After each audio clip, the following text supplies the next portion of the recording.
Every agent has their own way of running their business. I think it's a little bit more of just finding your unique craft, what works for you, and becoming an expert at it.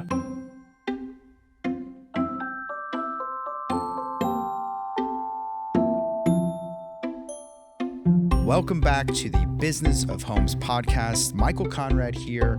Thank you for joining us. I am so lucky that I get to be here with great guests like today. Zach Opheim is with us and able to share just these amazing and interesting perspectives. Zach and I chatted about some really amazing stuff today, and I'm excited for you to listen in. Come along. It feels like you are a practitioner of real estate, similar to the way a doctor practices medicine. Yeah.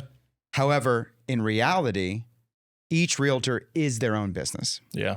And some do it accidentally, some do it very much on purpose, and that is they create structure and process and method to the madness, and in doing so, they create business. And so the business behind real estate is interesting. That's great. I mean, everybody has a unique story, and everybody is so, there's so many unicorns in real estate that, like, a lot of us have music industry background in Nashville, but a lot of us don't. And everybody has built their business differently because everybody has different sales, different personality traits that clients grab onto that they run with. And so everybody's business looks a lot different. And it's a fascinating industry. I mean, I love business. I love economics, and I love how they all flow together, how business flows, right? Like I've always been into that. In real estate, it's fascinating to me because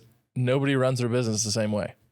Yeah. And yet there are trends that make sense. And there are things that if you do them, they don't make as much sense. Yeah. And so, some things work for one person way more than some things work for somebody else. Now, what do you mean by unicorns? That's an interesting concept.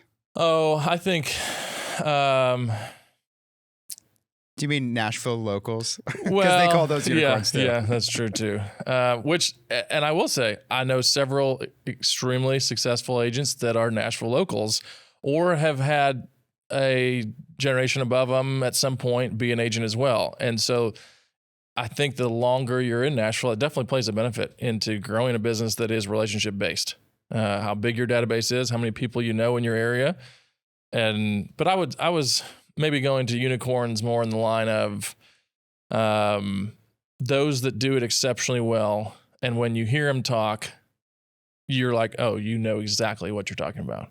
And it takes a while to get there. I'm not there. I don't feel like I have my scripts down 100%. I feel like I'm good at what I do. And I feel like it comes across to the client that I'm good at what I do. But I hear Amy Gill is one. Lacey Newman is one. I am very thankful and lucky to have my team lead. Darren Cunningham is one. If you get Darren in a chair and let him talk, you just know, like 30 seconds in, you're like, this guy knows exactly what he's doing. And I kind of call, and those are maybe not, unicorn maybe not be the right term, but that's what I had in my head as I was going through that. But like they have grasped what works for them and excelled at it for 10 plus years. And it shows. And I think that real estate's kind of that, it makes it that interesting industry, right? It's like, Lacey Newman, and I'm a Compass guy, right? So I'll use Compass agents a little bit and brag on them. But Lacey, her business looks completely different than Darren's. Yet they have similar things they do for their clients, and they're both they're the best at what they do, but they do different things, and it works for them.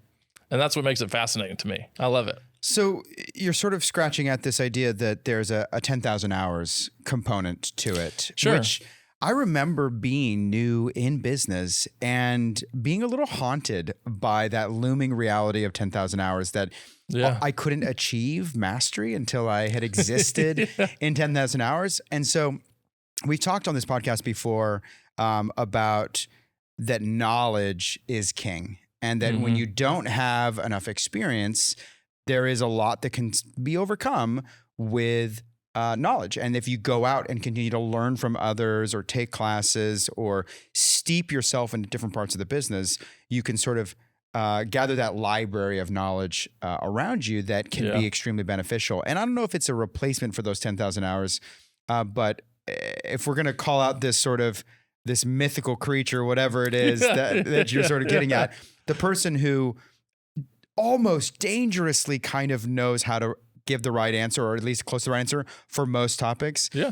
It's almost always born out of a lot of experience. Yeah. And that's, real estate is also an interesting career or line of work. If you really look at the entry to it, the entry is easy and relatively low for most industries. And the training, now a lot of companies around town have come a long way in that, right? I mean, I have been a parks agent in the past, and Village, they're great at training. Compass is great at training. And I can only speak to the offices that I've been a part of, obviously, but I know that has been a big part, and even at the association level, that is a big benefit that I just was a part of a piece that we wrote. I wrote an article for the association, and we boiled it down to, there's a class, an educational class at the association every day or every other day. And it's it's anywhere between 12 to 20 classes offered a month. And a lot of that, I think, is because the entry level to get in and get your license is relatively low. And then you're going, hey, help these consumers with the most expensive purchase that they'll do in their life. And so I think it's a little bit of if you want to bury yourself in those educational opportunities, you can get to those 10,000 hours a lot faster. It certainly can help you become a better agent earlier on. Okay, so let's pause there, because I am reflecting on this interesting concept of getting in versus succeeding. Yeah. And there's we hear this in many professions. The bar of entry is low. The bar of entry is high, whatever it is. If you have to go through some extensive apprenticeship for a lengthy period of time, right, or take a lot of classes or schooling. I mean, from everything from appraisers to doctors have a high bar to get in. You mentioned doctors and lawyers. That's what popped in my head. Right. Think about the difference paths that you take to get your licenses. Right. And appraisers is an interesting one, because it's adjacent to us. It's in our field, where you have to spend 2 years with a licensed appraiser under their license before you can even get your own license. And so the bar of entry is very difficult. So contrast that, though, with success. And so real estate continues to be this sort of interesting juxtaposition where the bar of entry is low. Take a couple of classes, take a couple of tests, boom, you're done, hang your license somewhere. But success, can you be successful over time? Success really has a time component to this formula. It's not just how many clients can you serve or how many dollars can you make. It's really, success is probably, that badge is probably earned as a time component, because that experience comes also with time. So there's this sort of interlink. Yeah. And you can also have success in waves at different times in your career when you are better or worse at your craft. Right. So that's an interesting balance too, that made me think of that, of I always say you kind of have this wave of beginner's luck when you get your real estate license. I sure did. And I'm eternally grateful for it. Right. I came from the business management world. I had some artists that I was able to help in my first year of real estate. And I still look back and I go, I'm so much better at my craft and so much better at handling a $1.5 million transaction from start to finish. And I did one of those in month 5 of being licensed. And I'm going, holy crap. Thankfully, everything worked out. Everything went great. Our poor friends and family who are the guinea pigs early on in our careers. Right. And but it brings in a lot of first year agents, if they're doing it right and set it up correctly, you can get a wave of 5 to 10 transactions in that first year and make a lot of money. And it feels like I made it, I did it. And then you hit year 2, 3, 4. And for me, year 2 was COVID, right? So I had an interesting ride throughout those beginner's luck, COVID year, highest, appreciation in forever. And then now followed by highest interest rates in the last however many years. So it's, everybody has their own ride, right? But there's that, you can have success early on, and then it's kind of what you do with it after that. And I think that's where a lot of the difference in agent levels of, do you go on a team? Do you not? because a lot of mentorship for new agents comes from being on a team, whatever that team structure looks like. And so it's an interesting field, right? It's that low entry, but then max exposure. And it's going, do you spend it being mentored? Do you spend it at the educational center? Do you spend it hopefully not reading articles online, right? Like everybody gathers their information different ways. And so we have a lot of different backgrounds. And that's where I think it has been a big initiative at the association to try and standardize education, try and standardize what should our standard for being a realtor mean to the consumer? Because a doctor has it, a lawyer has it. You have these standards that go into it.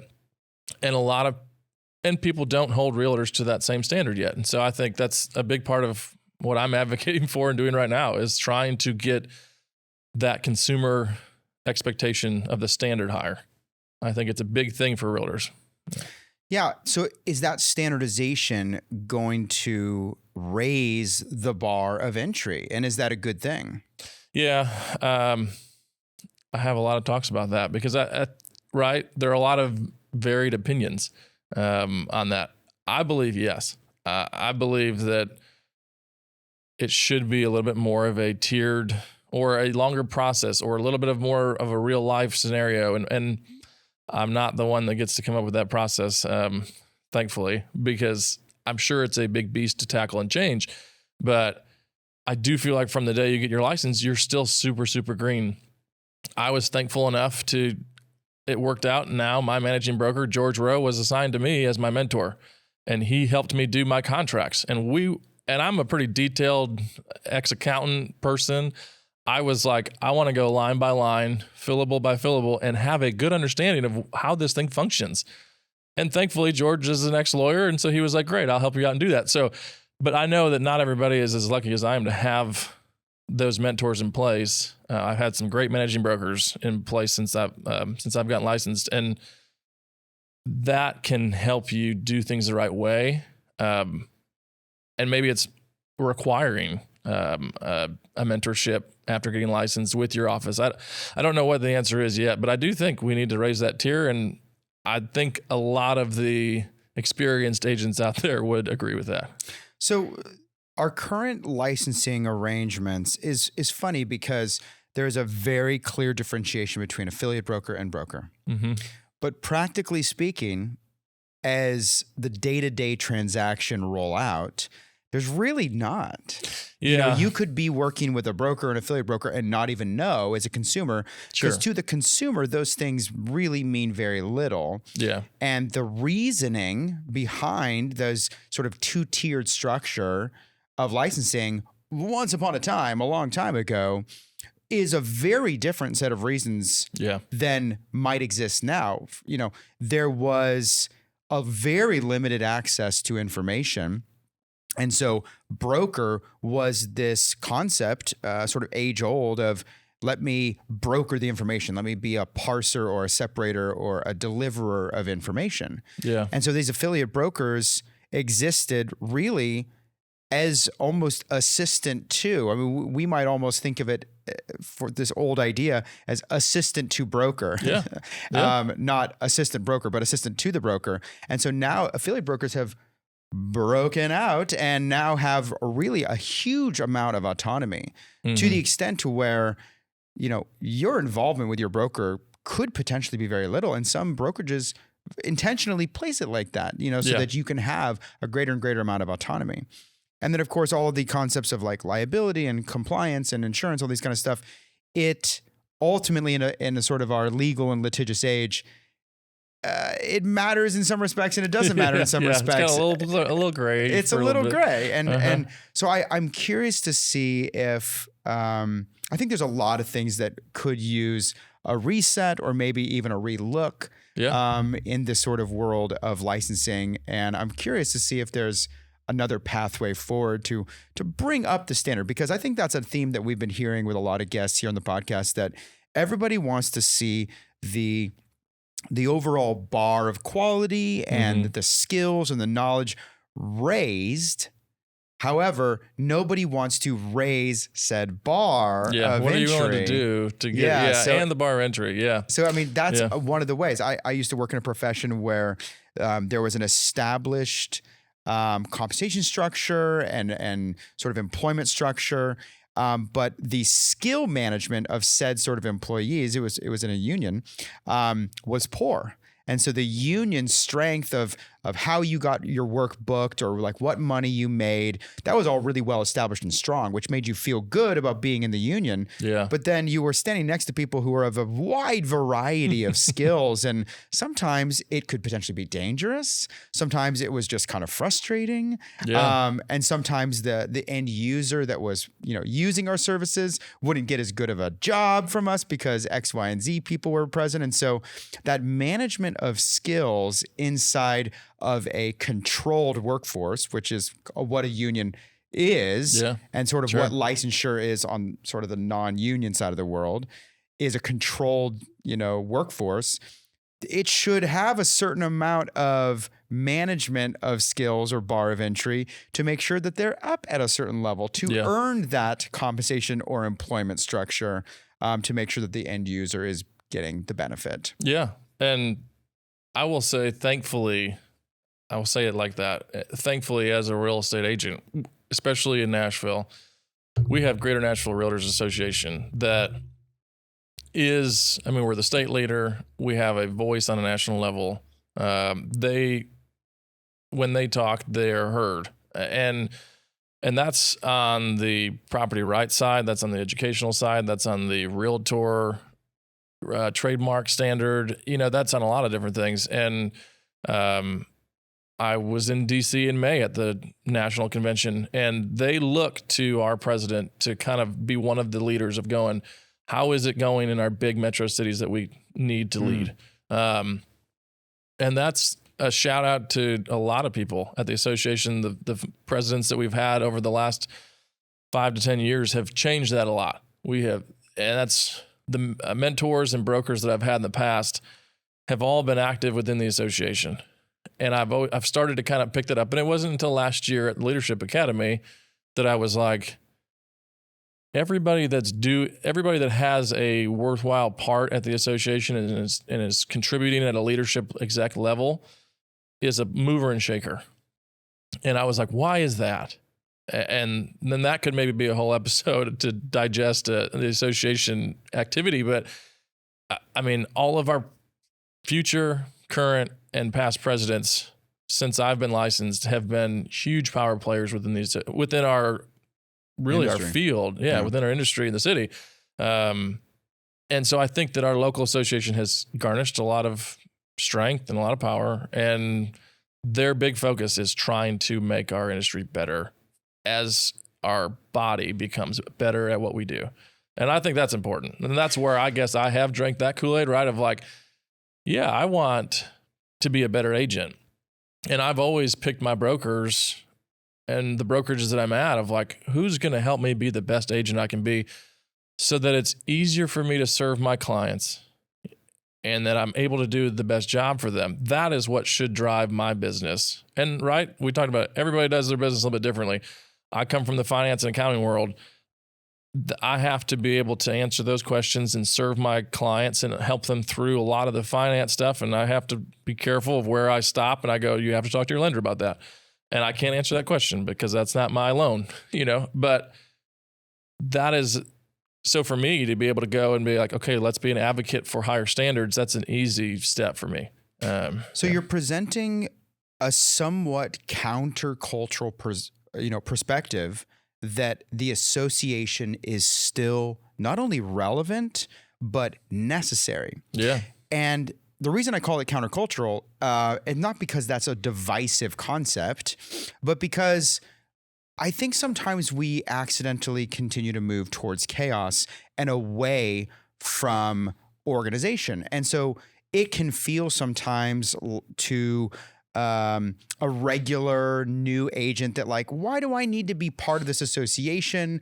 What have they ever done for me? What are they even doing? They're just sitting there on their high horse. Guilty. These sorts of things. Yeah. And I think in a sort of a based or debased sort of mindset, we sort of don't understand what we don't understand, but we also are moving away as a society from gathering in sort of tribal groups. We've become a little bit more separated because technology connects us in other ways. And so, we're not participating in the Masonic lodges and the Elks lodges and, the fraternal organizations of yesteryear quite as much. And the associations, once upon a time, did that. They fulfilled an extremely necessary role for us to be able to collectively create a voice, collect all of our ideas and sort of streamline them into thought leadership. Yeah. And so the association does sometimes feel like an antiquated concept. However, you are presenting an extremely robust case for saying no. There is still thought leadership that is required, and there is still a framework that benefits all, even if it's an invisible benefit to a huge majority of people. And then you made a really interesting assertion. You said, all these people who are presidents, all these people who are on the board, they're these power players. And let's unpack it. I think I know why that is.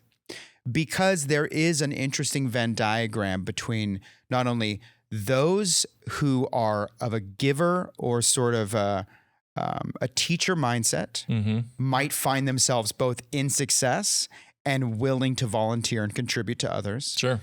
As well as those who have already found success probably have more time in which to give. Yeah. And then hopefully their spirit is one of giving back. Yeah. And so, in my own career, perhaps in yours, when we're in the grind, when we're just really in the trenches, just like hammering it out, we don't have time to attend some extra meeting or think about, these lofty concepts of how we're going to help the entire industry. All we can think about is the next thing in front of us, right? Yeah. And so as we go along and we gain some sort of hopeful momentum and experience, and we get more efficient at each of the actions, and maybe we build a team around us, and so we can do a little less or maybe have it all be done more efficiently, we free up that time for ourselves in which to give back, and hopefully we are those that want to. Yeah.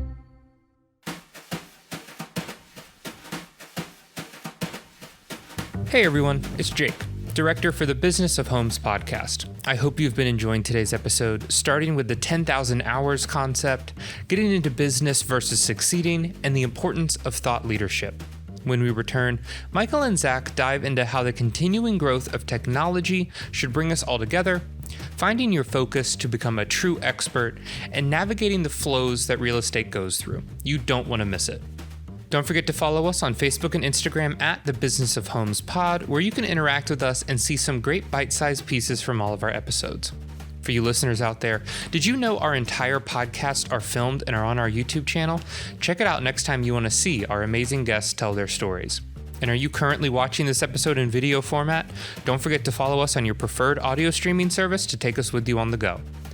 Lastly, do you have any feedback or want to suggest someone for the show? Email us at thebusinessofhomespodcast@gmail.com. Please enjoy the rest of today's episode with Zach Opheim. Let's get back to it.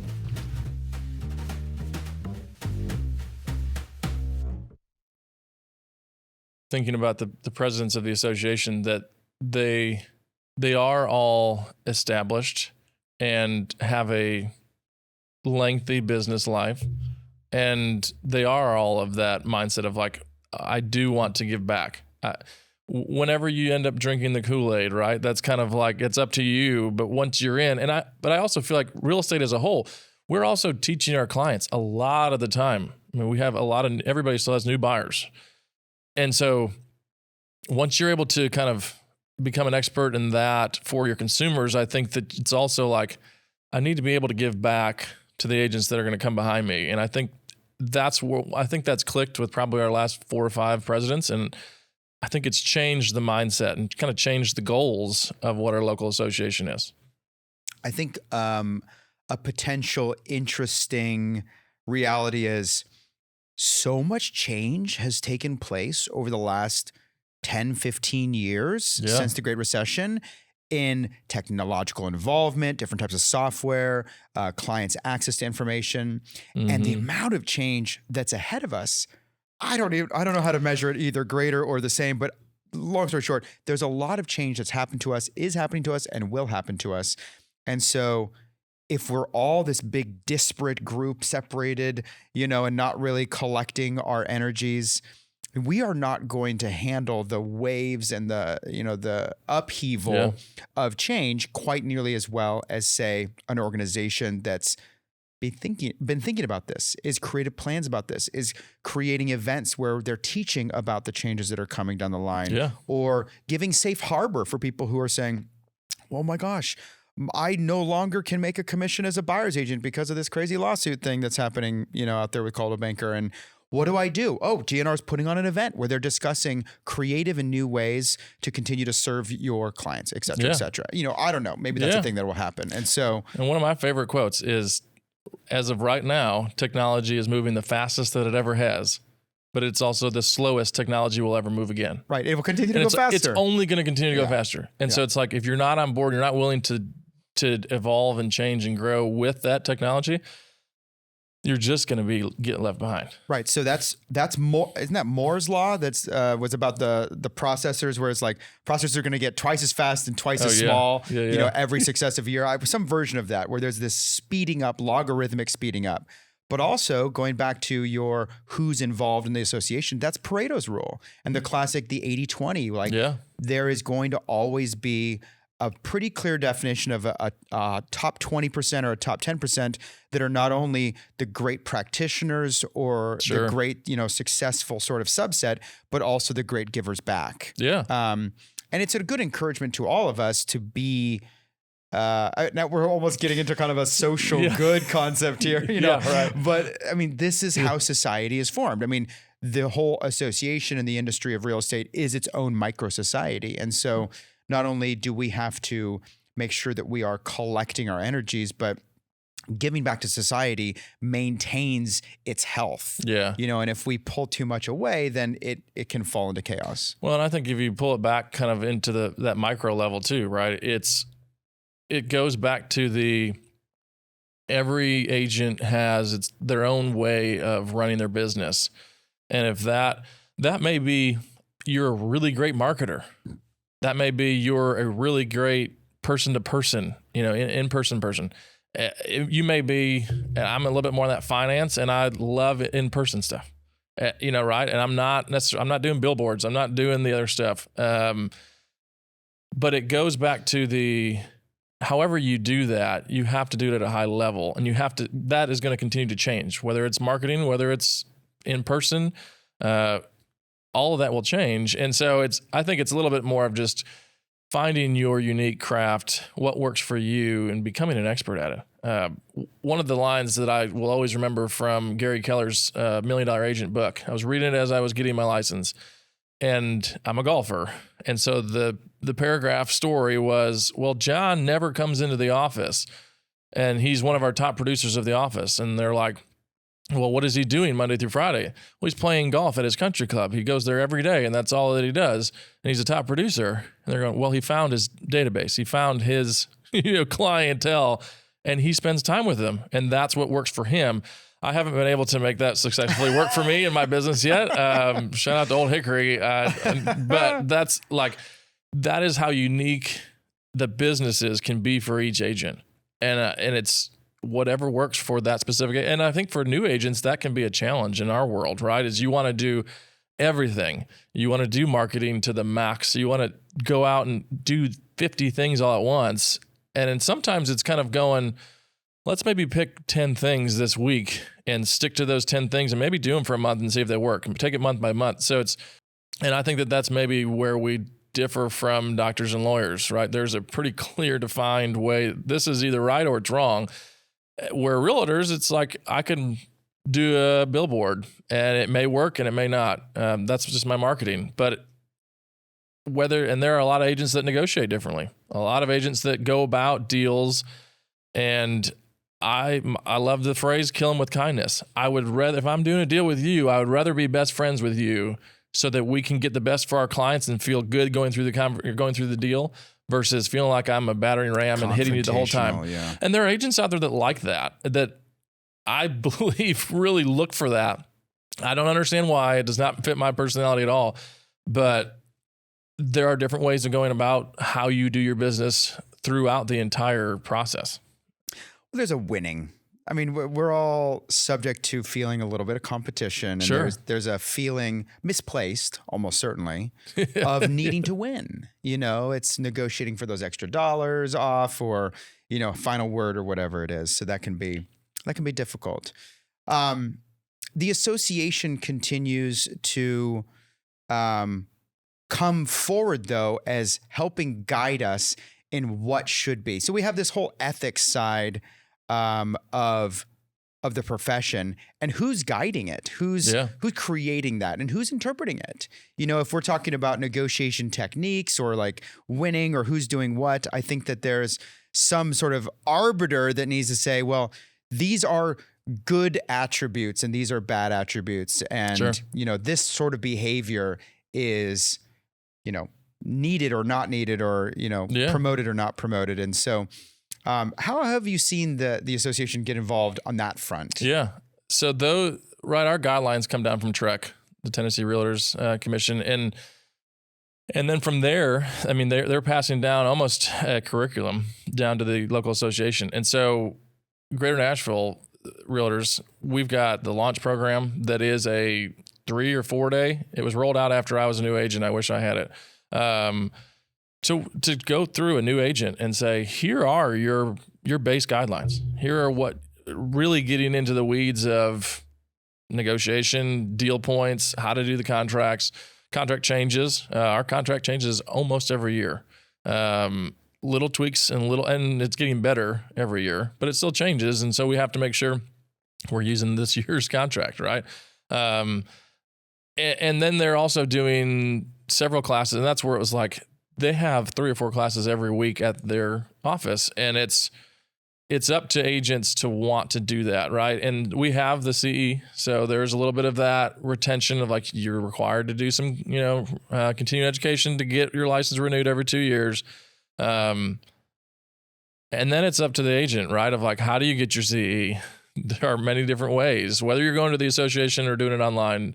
I won't get into the weeds of that, but it's how does that look? And it's the association's job. And I think that they're doing it. It's becoming more of a main topic for them. And I think that's right. Also, what our association makes a priority is stemming directly from our executive board, which are agents, right? And we have our board of directors. And so we have a body of about 20, 30 agents that are raising their hand and making sure that we're moving in the right direction. And I think that body of agents, they're all the ones that we're talking about earlier that are wanting to give back.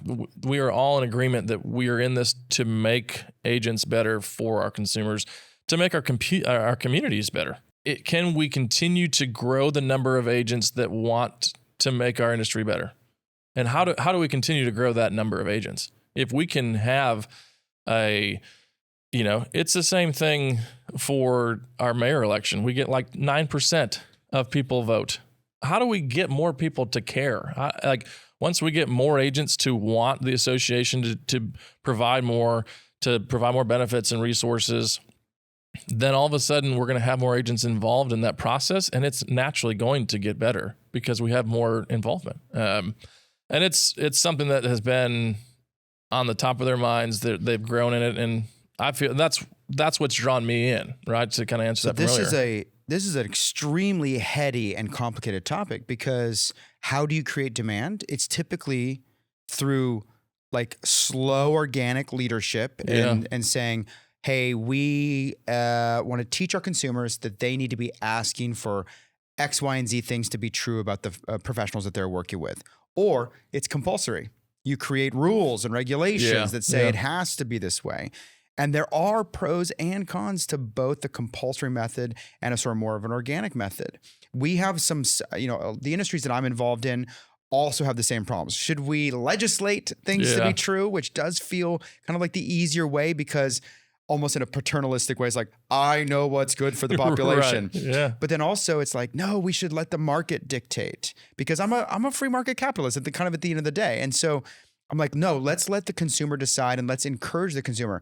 And what I've learned over time is the consumer is very hard to encourage. Yeah, that persuasion is to do anything. Right. But if we were to say, it's really ideal that, folks who are selling in the greater Nashville metro area need to be working with someone who's associated with this, because they're using the right contracts, the negotiating techniques, the ethics, and they're plugged into X, Y, and Z sort of databases, so you have the maximum effect.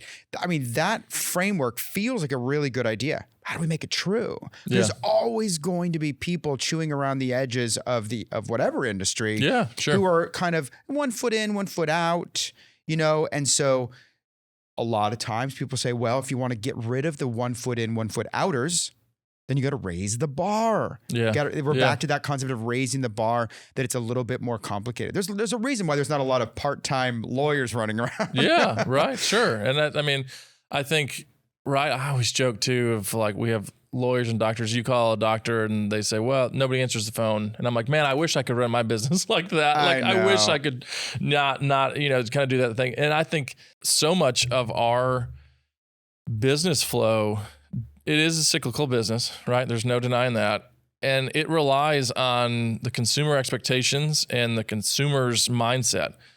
Almost as if I always like to kind of analyze it with like the stock market. The consumers, and we're in this spot right now, right, where interest rates are high, and it's the fear of unknown that's causing a consumer from doing anything. It's not necessarily the high interest rate. We've had higher interest rates before, and we're seeing all those graphics and all of those memes on social media. The graphics are amazing. They used to be 17%. And I'm like, yeah, it's a comparison, right? It's versus what it was last year versus 2 years ago, and it's the consumer mindset going, I don't have a clear path of where it's going to go next. And a lot of that relies on the Fed, unfortunately. And I can coach somebody through that financially as much as I want, but at the end of the day, there are ways around things. You can do your 2-1 buy down. You can figure out ways to, okay, if interest rates is your problem, we can work on that. But that doesn't always solve the whole problem of the market, right? I mean, it's not. Our market is slower than it has been in the last year. Our year-to-year numbers are down because the consumer's going, I don't know what's going to happen next. Interest rates, let's say they're at 7. Are they going to go down to 5 by the end of the year, by next summer? We don't have great indicators right now. And so that's keeping a lot of that fear. And fear is what can also drive a little bit of our business, unfortunately. But rates up, rates down. I mean, we have seen rates up, rates down over, decades and decades. And so ultimately, it's maybe a hot topic now and irrelevant for future listeners when they're actually catching this podcast. But, hopefully it is. Hopefully. But it comes down to this concept of like how we practice and the volume at which we practice. And the real estate's always been sort of uniquely a low volume industry, which is really interesting because if you look at a lot of other professions, a lot of other industries, everything slowly migrates towards higher volume and thinner margins so that you manage the ups and downs. Because if you have a larger sphere of influence and you're not trying to pressure anyone to buy or sell who's not already pre-ready to buy or sell, then a larger sphere allows you to always have some group of people that are in a buying or selling mindset. Absolutely. And so a low volume or low sphere, which is kind of where real estate predominantly lives, real transactions per year are measured in dozens, not hundreds or thousands, is a complicated place. And so it's difficult for some people who are experiencing some of this for the first time to say, well, what do? I need to like really farm. And it's like, well, hold on, like are you farming or are you sort of convincing, kind of thing. And so it is a new complexity to the industry, but ultimately, it doesn't preclude this need to educate oneself or to sort of gain certifications or experience, because all of that continues to set you further and further apart. Yeah. It's going back to this idea of low bar of entry, but even lower chance for success. And so those that are going to be most successful are going to have collected that, over time. Yeah. I mean, because I do think, right, it ties into everybody runs their business differently. You can be a functioning agent that makes a great living in the $500K price point range and do the number of transactions that you need to make the amount of money that is your happy life, right? And then that number is going to be different for everybody on where they're at in their career as well. You've got some agents that only do $1 million and above. Some of that is tied into the expertise, right? Or your price point level, but not all of it is. Some agents would prefer to deal with new home buyers. Some work on just the buying side, some work on just the selling side. But it all ties into, we still have to have those high standards. We still have to work out of the same documents. We still have to hold each other accountable that we want to do business at a level per industry, regardless of which niche you work in. What's extremely difficult when you're trying to put bread and milk on the table is to focus on the value you're providing, not the dollars you're receiving. And I am no stranger to this. 100%. But it does linearly connect. If you focus heavily on value that you're providing, the dollars roll in an almost sort of magical sort of way. Yeah. And that can be very complex for someone who's farming a specific sphere that's maybe low. You have a low number of first-time home buyers under 500,000. Those dips may come and go a little bit long. I mean, they may be more elongated than a more experienced 15-year agent, that they may have a dip, but it's not, going to no sales within a couple of months.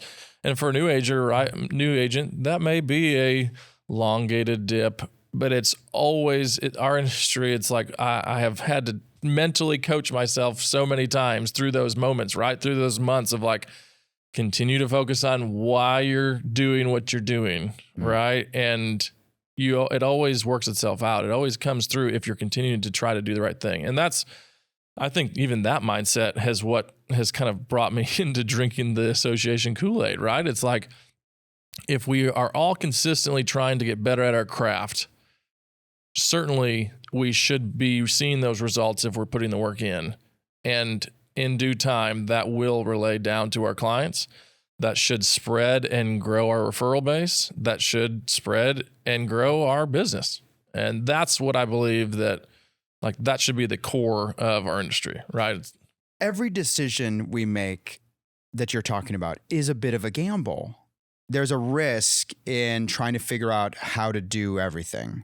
And where do you prioritize what? Exactly. Yeah. And what you're presenting, I think, is a really solid idea. And that is, when you begin to associate yourself with others who are maybe being successful or asking the same questions or just seeking to sort of have a higher chance for success, you are reducing risk. You are creating educated decisions that have less risk, or is a better gamble. And so the association then as a final concept is, the association benefits us because we have a higher chance for success when we associate with one another and we collectively move through the changes of the industry and the market, and we learn from those that have gone before us.